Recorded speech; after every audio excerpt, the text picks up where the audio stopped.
Parking mafia, जगह जगह parking mafia वाले खड़े हो जाते हैं और वहाँ से जो है ना वो पर्चियाँ देते हैं और ज़बरदस्ती, समझो एक निज़ाम ही होता है। तो जब उनसे कोई बात पूछी जाए, भाई किसने खड़ा किया है, कौन से इदारे से आपका ताल्लुक़ है, तो उनके पास कोई इस तरह माकूल जवाब भी नहीं होता। तो इस तरह की पार्किंग माफिया को पैसे देना चाहिए, देना मुनासिब है? बिस्मिल्लाहिर्रहमानिर्रहीम। देखिए, पार्किंग की जो जगहें मुख्तस होती हैं ना, ये दो तरह की होती हैं। एक तो बाकायदा गवर्नमेंट की तरफ से मुख्तस होती हैं और वहाँ से ही कुछ अफराद मुकर्रर होते हैं। और मेरे ख्याल में इस तरह की जो है ना वो नेट पर आपको लिस्ट भी मिल जाएगी कि कहाँ पर गवर्नमेंट ने चार्ज पार्किंग रखी है। बिल्कुल ठीक है।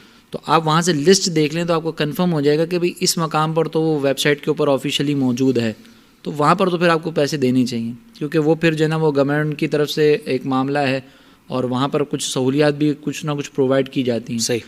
लेकिन इसके अलावा जो है, अगर आप किसी मकाम पर खड़े हैं और वहाँ पर आपके पास आ गया कि भाई हमें चार्ज पार्किंग पैसे दें, उसके ना पर्ची पक्की है और अगर है भी तो वो फेक बनी हुई है, अल्लाह। तो इस सूरत के अंदर पहले आप ये देखेंगे, अगर बिल फर्ज आप पार्किंग करके जा रहे हैं तो बाद में होता ऐसा है कि आप जब वापसी आएंगे ना तो आपकी गाड़ी या तो आपको वहाँ पे मिलेगी नहीं, वो लिफ्ट करवा देते हैं।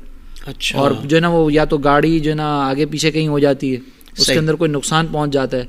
तो अब अगर आप अपने आप को नुकसान से बचाने के लिए लड़ नहीं सकते आप निज़ाम से, आप किसी को कुछ बोल नहीं सकते और फिर आप ये दे रहे हैं, तो ये उसके हक में तो रिश्वत है।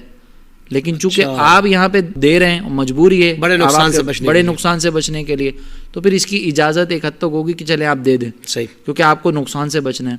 और इसका मुनासिब तरीक़ेकार ये होता है कि आप सामने से ना डील कर लें। आप उसको ये कह देंगे भाई तुम मेरी गाड़ी का ध्यान रख लेना। जैसे यूजुअली जो ना वो हम ये देखते हैं कि कुछ हॉल्स वगैरह के बाहर हॉल की तरफ से ही गार्ड होते हैं, तो उन गार्ड्स को जब कहा जाए कि भाई आप ध्यान रखिएगा खुसूसी तौर पर, उनको फिर हम कुछ ऐसी मदद के तौर पर देते हैं। वो कोई ज़ोर ज़बरदस्ती नहीं कर रहे, कोई हमसे वो कुछ नहीं ले रहे, उनको आप दे दें। और यहाँ पर भी आप अपने तौर पर ये कोशिश कर लें कि आप जितना अपने आप को बचा सकते हो ना बचा लें। उनके लिए लेना भी गलत होगा, क्योंकि वो रिश्वत के तौर पर ले रहे हैं गोया कहिए। और आप अगर मजबूरी में दे रहे हैं तो ठीक है, लेकिन आपको पता है कि मैं अगर नहीं भी दूंगा, मेरा रोज़ आना जाना है नहीं यहाँ पर कि मेरी गाड़ी को टारगेट बनाकर उसको नुकसान पहुँचाएंगे। फर्स्ट टाइम ही आप गए तो फिर ना दें। वो चाहे आपको बदुआएं दें, चाहे आपको कुछ भी करें, उससे कोई प्रॉब्लम नहीं होगा, फिर आप ना दें, क्योंकि वो ले रहा है रिश्वत और आप उसको दे रहे हैं रिश्वत और उसको आप मज़ीद हौसला अफजाई कर रहे हैं।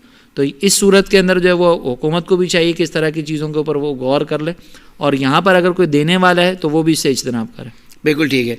मुफ्त साथ ही ये भी बता दें कि कहीं प्रॉपर चार्ज पार्किंग हो ऑफिशियली, वहाँ जैसे ही उसने कहा कि भाई ये पर्ची ले लें और बात हुई कि भाई वापसी में पेमेंट हो जाएगी ना, तो अगर वापसी में बंदा ना मिले तो अब ना देने वाला गुनहगार होगा कि नहीं होगा? नहीं, अगर चार्ज पार्किंग है प्रॉपर, और मिसाल के तौर पर बाज़ औक़ात जो है ना वो जैसे कॉम्प्लेक्सेस बने हुए होते हैं गवर्नमेंट की तरफ से, और उसके लिए आपको जो है ना वो कहा जाता है कि भाई आप पैसे दे दें, या कोई एक ऐसी जगह मुख्तस की हुई है और फिर आप नहीं दे रहे, तो वहाँ पे तो आपको सहूलियात भी मिल रही है ना। वहाँ पे आपकी गाड़ी की केयर की जा रही है, उसका ध्यान रखा जा रहा है, और फिर आप नहीं दे रहे तो ये गलत होगा। सही। ज़रूरी नहीं कि उसी फ़र्द को दें, आप वहाँ पे मौजूद किसी और फ़र्द को दे दें जो इसका ज़िम्मेदार हो, आप वहाँ पे उसको भी दे सकते हैं। और अगर नहीं देंगे तो फिर बाद में आपको उसको पहुँचाना पड़ेगा।